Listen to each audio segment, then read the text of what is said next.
स्वागत है आप सबका लाइव लॉ की इस खास पेशकश कोर्ट्स टुडे हिंदी में, जहां हम आपको हिंदुस्तान के सभी कोर्ट से आने वाली आज की ताज़ा अपडेट्स देंगे। आपको डिस्क्रिप्शन में इन सब खबरों के लिंक मिल जाएंगे, तो जरूर जाइए लाइव लॉ हिंदी पे और पढ़िए इन सब खबरों के बारे में गहराई से। इस वीडियो में हम आपको संक्षेप में सारी अपडेट्स देने की कोशिश करेंगे, तो चलिए शुरू करते हैं।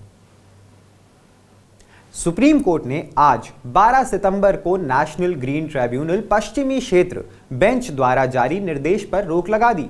पुणे में गणपति विसर्जन जुलूस के दौरान प्रत्येक मंडली में ढोल, ताशा और जंज सदस्यों के कुल संख्या 30 से अधिक नहीं होनी चाहिए। सीजेआई डीवाई चंद्रचूड़ की अगवाई वाली बेंच, जिसमें जस्टिस जेबी पारदिवाला और जस्टिस मनोज मिश्रा शामिल थे, ने एनजीटी के निर्देश के खिलाफ दायर अपील पर नोटिस जारी करते हुए अंतरिम आदेश पारित किया। सीजेआई ने मौखिक रूप से कहा, उन्हें अपना ढोल ताशा बजाने दीजिए, ये पुणे के केंद्र में है। अपीलकर्ता द्वारा आज सुबह एक तत्काल उल्लेख किए जाने के बाद पीठ ने आज 2 बजे इसकी अपील पर सुनवाई करी, जिसमें कहा गया था कि मामले में शीघ्र सुनवाई की आवश्यकता है क्योंकि विसर्जन 17 सितंबर को ही होने वाला है। आज सुप्रीम कोर्ट ने बंदी के प्रतिनिधित्व को सूचित करने में जेल अधिकारियों द्वारा 9 महीने की देरी और प्रासंगिक सामग्रियों की आपूर्ति न करने के कारण एक व्यक्ति की निवारक हिरासत को रद्द कर दिया। कोर्ट ने उन्हें हिरासत से रिहा करने का आदेश दिया है। इस मामले में जेल अधिकारियों ने बंदी का प्रतिनिधित्व साधारण डाक के माध्यम से भेजा था, जो ना तो हिरासत में लेने वाले प्राधिकारी और ना ही केंद्र सरकार को प्राप्त हुआ, जिसके परिणाम स्वरूप हिरासत की अवधि बढ़ा दी गई। ये देखते हुए कि प्रतिनिधित्व एक ईमेल के माध्यम से भेजा जा सकता है, जेल अधिकारियों के दृष्टिकोण को आकस्मिक, कठोर और वास्तव में भारतीय संविधान के अनुच्छेद 22 भाग 5 के तहत संरक्षित हिरासत आदेश के खिलाफ प्रतिनिधित्व के अधिकार से निपटने में लापरवाह करार दिया गया।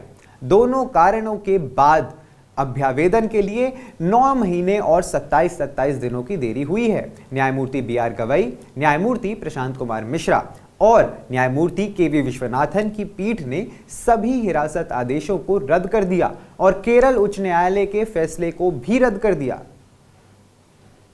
अंतिम वर्ष के कानून के छात्रों से संबंधित एक महत्वपूर्ण खबर में बार काउंसिल ऑफ इंडिया यानी BCI की हालिया अधिसूचना को चुनौती देते हुए सुप्रीम कोर्ट के समक्ष एक रिट याचिका दायर की गई है। यह अखिल भारतीय बार परीक्षा यानी ऑल इंडिया बार एग्जामिनेशन के लिए पात्रता के संबंध में है, जो अंतिम वर्ष यानी फाइनल सेमेस्टर के कानून के छात्रों को 24 नवंबर 2024 को होने वाली आगामी AIBE 19 में पंजीकरण करने और उपस्थित होने से रोकता है।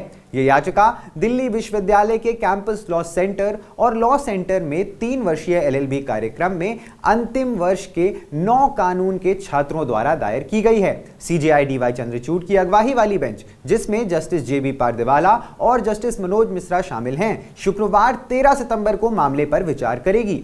याचिकाकर्ताओं का तर्क है कि लागू अधिसूचना बार काउंसिल ऑफ इंडिया बनाम बॉनी FOI लॉ कॉलेज मामले में शीर्ष अदालत के फैसले के विपरीत है। सुप्रीम कोर्ट ने हाल ही में एक इंजीनियर पर 1 लाख रुपए का जुर्माना लगाया, जिसने अपने सेवा रिकॉर्ड में दर्ज जन्म तिथि में बदलाव की मांग करते हुए विभिन्न मंचों के समक्ष कई मामले दायर किए थे। ये टिप्पणी की गई थी कि याचिकाकर्ता मरे हुए घोड़े को कोड़े मार रहा है और इस प्रकार के मामले अदालत के रोस्टर को दबा देते हैं।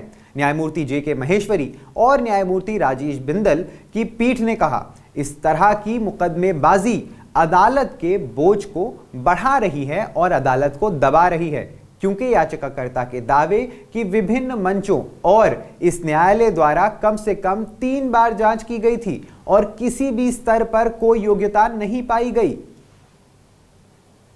उत्तर प्रदेश के लखनऊ जिले की एक विशेष NIA अदालत ने मंगलवार को कथित अवैध सामूहिक धर्म परिवर्तन मामले में 16 लोगों को दोषी ठहराया और उन्हें आजीवन कारावास की सजा भी सुनाई गई। अतिरिक्त जिला एवं सत्र न्यायाधीश लखनऊ विवेकानंद शरण त्रिपाठी ने मौलाना उमर गौतम, मौलाना कलीम सिद्दीकी और 10 अन्य लोगों को आईपीसी की धारा 417, 153A, 153B, 295A, 121 और 123 और उत्तर प्रदेश विधि विरुद्ध धन संपरिवर्तन प्रतिषेध अधिनियम के तहत आजीवन कारावास की सजा सुनाई। 4 अन्य लोगों को 10 साल के कठोर कारावास की सजा भी सुनाई गई। कलीम सिद्दीकी और अन्य पर उनके द्वारा वित्त पोषित कई संगठनों और स्कूलों के माध्यम से अंतरराष्ट्रीय संगठनों से धन प्राप्त करके बड़े पैमाने पर धर्म परिवर्तन रैकेट चलाने का आरोप लगाया गया है।